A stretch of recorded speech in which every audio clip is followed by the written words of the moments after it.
আওয়ামী লীগ মার খেতে চায়, মানে সেধে পিঠের মধ্যে কুলা বেঁধে আয় তোরা আয় আমাকে মার, এইরকম একটা আইডিয়া নিয়েই ফেব্রুয়ারি মাসে রাজনীতিতে ফিরে আসছে আওয়ামী লীগ। গত 5 আগস্টের পরে আওয়ামী লীগের দৃশ্যত অনলাইনে এবং সোশ্যাল মিডিয়ায় কিছু দলীয় নেতাকর্মীদের আওয়াজ ছাড়া এবং কিছু ইন্টারভিউ, বিশেষ করে ইউটিউব এবং অন্যান্য সোশ্যাল মিডিয়া ইন্টারভিউ ছাড়া ওইভাবে আওয়ামী লীগকে পাওয়া যায় নাই। যদিও শেখ হাসিনা দেশের বাইরে যে আওয়ামী লীগের রাজনৈতিক শাখাগুলো আছে সেগুলোতে বেশ কয়েকবার ভাষণ দিয়েছেন এবং সেই ভাষণ সোশ্যাল মিডিয়ার মাধ্যমে প্রচারিত হয়েছে।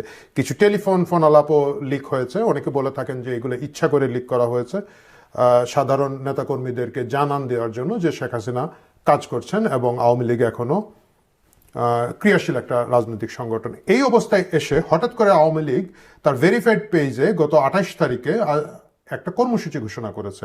ফেব্রুয়ারি মাস ব্যাপী একটা বড় কর্মসূচি তারা দিয়েছেন। আমি একটু পড়তে চাই এখান থেকে। তারা ভেরিফাইড যে ফেসবুক পেজটা আছে সেখান থেকে তারা প্রথমবারের মতো ঘোষণা দিয়েছেন যে আগামী 1 ফেব্রুয়ারি শনিবার থেকে 5 ফেব্রুয়ারি বুধবার পর্যন্ত তারা হরতাল, লিফলেট, প্রচারপত্র বিলি করবেন। কারণ কি? কারণ অন্তর্বর্তী সরকারের পদত্যাগ দাবি করছেন তারা, ডক্টর ইউনূস, এবং এই সরকারের পদত্যাগ দাবি করছেন শেখ হাসিনা সহ যাদের উপরে ট্রাইব্যুনাল এবং বাইরে মামলাগুলো আছে সেই মামলার প্রত্যাহার দাবি করছেন। এবং আপনারা জানেন যে সাধারণভাবে গ্রেফতার, হয়রানি, নির্যাতন, মামলাবাজি বন্ধ করার যে কমন ফরম্যাট এবং দাবি থাকে আমাদের যে দলই বিরোধী দলে যায় সেই দাবির উপরে এবং তার সাথে সাথে অন্তর্বর্তী সরকার ডক্টর ইউনূসের সরকারের পদত্যাগ দাবি করে প্রথমবারের মতো অফিসিয়ালি আওয়ামী লীগ কর্মসূচি ঘোষণা করেছে, একটা বড় কর্মসূচি ঘোষণা করেছেন। যদিও এটাকে একক কর্মসূচি বলা যাবে না, কারণ এর আগেও তারা একবার কিন্তু 0 পয়েন্টে বা নূর হোসেন চত্বরে সমাবেশের একটা চেষ্টা করেছিলেন। আমরা সেই প্রসঙ্গে একটু পরে আসবো। এর আগে আমরা কর্মসূচিটা দেখেনি। কর্মসূচিটা হচ্ছে তারা 1 ফেব্রুয়ারি শনিবার থেকে 5 ফেব্রুয়ারি বুধবার পর্যন্ত তাদের এই দাবির সপক্ষে গণসংযোগ করবেন, লিফলেট এবং প্রচারপত্র বিলি করবেন। 6 ফেব্রুয়ারি সারা দেশে প্রতিবাদ মিছিল এবং সমাবেশ করবেন। 10 ফেব্রুয়ারি তারা বিক্ষোভ সমাবেশ করবেন এবং বিক্ষোভ মিছিল করবেন। 16 ফেব্রুয়ারি রোববার সারা দেশে অবরোধ করবেন এবং তারপরে 18 ফেব্রুয়ারি মঙ্গলবার দেশব্যাপী সকাল সন্ধ্যা সর্বাত্মক কঠোর হরতাল, কঠোর শব্দটা ব্যবহার করেছেন তারা, কর্মসূচি ঘোষণা করেছেন। সাধারণত আমাদের সকলের মনেই প্রশ্ন আসবে যে এই যে লম্বা কর্মসূচি আওয়ামী লীগ দিল, এটাকে সফল করার মতো কোনো পরিস্থিতি কি তাদের আছে? এটা দুই ধরনের পরিস্থিতি। একটা হচ্ছে রাজনীতিতে তারা অনুকূল পরিস্থিতিতে আছেন কিনা না, এবং দ্বিতীয় হচ্ছে তাদের সেই সাংগঠনিক সক্ষমতা আছে কিনা না। প্রথম কথা যদি আসেন আপনি, রাজনৈতিক পরিবেশ তাদের অনুকূলে কিনা, মোটেও তাদের অনুকূলে নয়। ইতিমধ্যে এর আগে তারা যে কর্মসূচিটা দিয়েছিলেন সেই কর্মসূচিটাও কিন্তু আমরা দেখেছিলাম যে বৈষম্য বিরোধী ছাত্র আন্দোলনের ব্যানারে তারা বিএনপি এবং জামাতের লোকজন সহ এটাকে তারা প্রতিরোধ করার জন্য মাঠে ছিলেন এবং আলটিমেটলি আওয়ামী লীগের কোনো নেতাকর্মীকে ওই দিন দেখা যায় নাই। সন্দেহভাজন 2-1 আওয়ামী লীগ কর্মী হিসাবে ধরে নিয়ে তাদেরকে একটু মারধর করা হয়েছে, বাট খুব সিগনিফিক্যান্ট কোনো প্রভাবই ওই কর্মসূচি থেকে ছিল না। এবারের কর্মসূচিতে কি ভিন্ন কিছু আসবে বলে আশা করা যায়? এবারের কর্মসূচিতে ভিন্ন কিছু আসবে না এই কারণে, কারণ আওয়ামী লীগ এইবারই প্রথম যাদের শীর্ষ নেতা থেকে শুরু করে একেবারে তৃণমূলের যে কর্মী আছেন তিনিও কিন্তু বাড়িঘরে থাকতে পারছেন না। তাদের একটা শীর্ষস্থানীয় নেতৃবৃন্দের অধিকাংশই দেশ ছেড়ে পালিয়ে গিয়েছেন। কয়েকজন গ্রেফতার আছেন, কয়েকজনের খোঁজ খবর পাওয়া যাচ্ছে না। আশঙ্কা হয় বা ধারণা করা হয় তারা হয়তো বিশেষ সেলে গোপনে বন্দী আছেন। এর বাইরে সাধারণ নেতাকর্মী যারা আছেন, ছাত্রলীগ, যুবলীগের নেতাকর্মী আছেন বা যারা একটু এইসব কর্মসূচিতে তরুণ অংশ যারা আছেন, তারা বাড়ি ঘরে থাকতে পারছেন না। তাদের নামে অনেকগুলো মামলা আছে। মামলা ছাড়াও এলাকায় তাদের জন্য থাকা বিএনপি, জামাত, বৈষম্য বিরোধী ছাত্র আন্দোলন বা অন্যান্য বিরোধী পক্ষের সরব উপস্থিতির কারণে একটা বিরাট ঝুঁকির সম্মুখে তারা আছেন। তারা বিভিন্ন জায়গায় মারধরের শিকার হয়েছেন, কয়েকজন বিভিন্ন জায়গায় নিহত হয়েছেন 5 আগস্টের পরে। এবং একেবারে প্রথমে 5 আগস্টের পরে ইনিশিয়াল ব্লতে আওয়ামী লীগের একটা বড় সংখ্যক নেতাকর্মী মারা গিয়েছেন।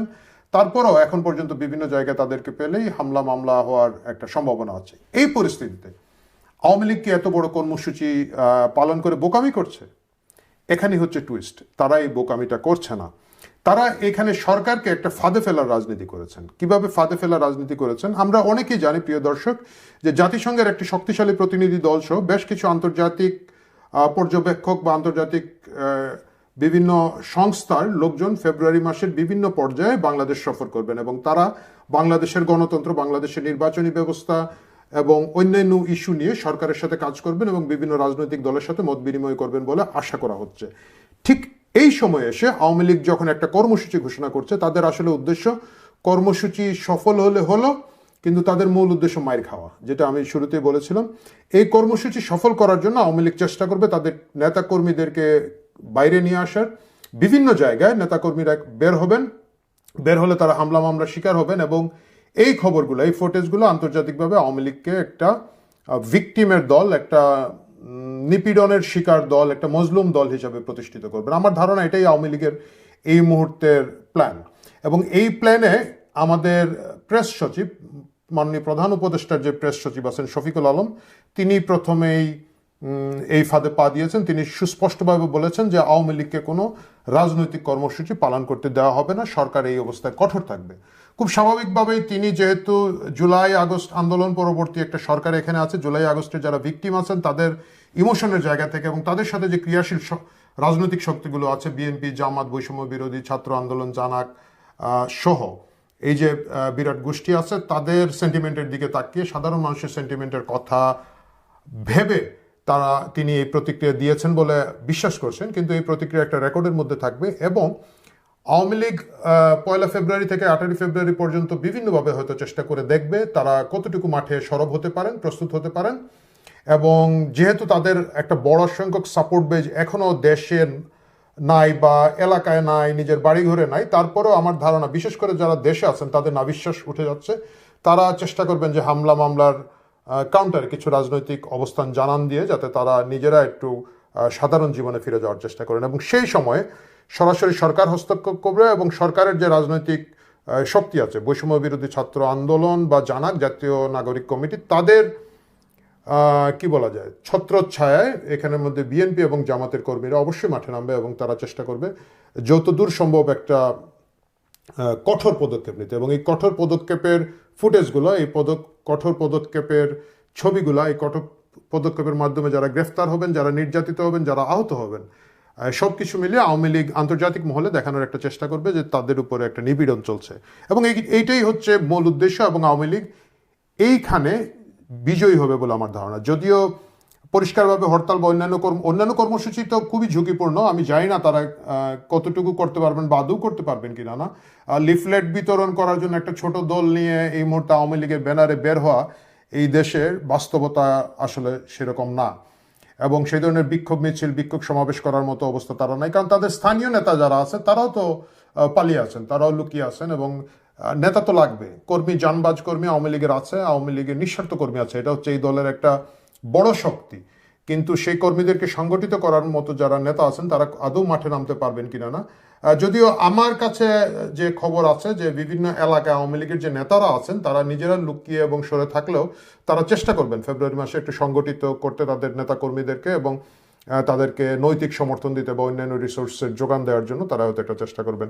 এই সব চেষ্টার শেষ চেষ্টায় আওয়ামী লীগ যেটা করতে চাচ্ছে সেটা হচ্ছে নিজেদেরকে ভিকটিম হিসেবে দেখানো, তাদের উপরে যে নির্যাতন হচ্ছে এটাতে আন্তর্জাতিক সম্প্রদায়ের একটা দৃষ্টি আকর্ষণ করা এবং রেকর্ড রাখা। এবং এইখানে সরকার, বিশেষ করে আমাদের শফিকুল আলম যেভাবে তেড়ে গিয়ে বললেন, আমার কাছে মনে হচ্ছে যে আওয়ামী লীগ যে উদ্দেশ্যে এই কর্মসূচি ঘোষণা করেছে সেটা ইতিমধ্যেই সফলতার মুখ দেখতে পেরেছে। বাকিটা দেখা যাবে ফেব্রুয়ারি মাসে তারা কতটুকু আসতে পারেন এবং কিভাবে সরকার এবং সরকার সমর্থিত যে রাজনৈতিক দলগুলো আছে, গোষ্ঠীগুলো আছে, তারা কিভাবে আওয়ামী লীগকে প্রতিরোধ করে।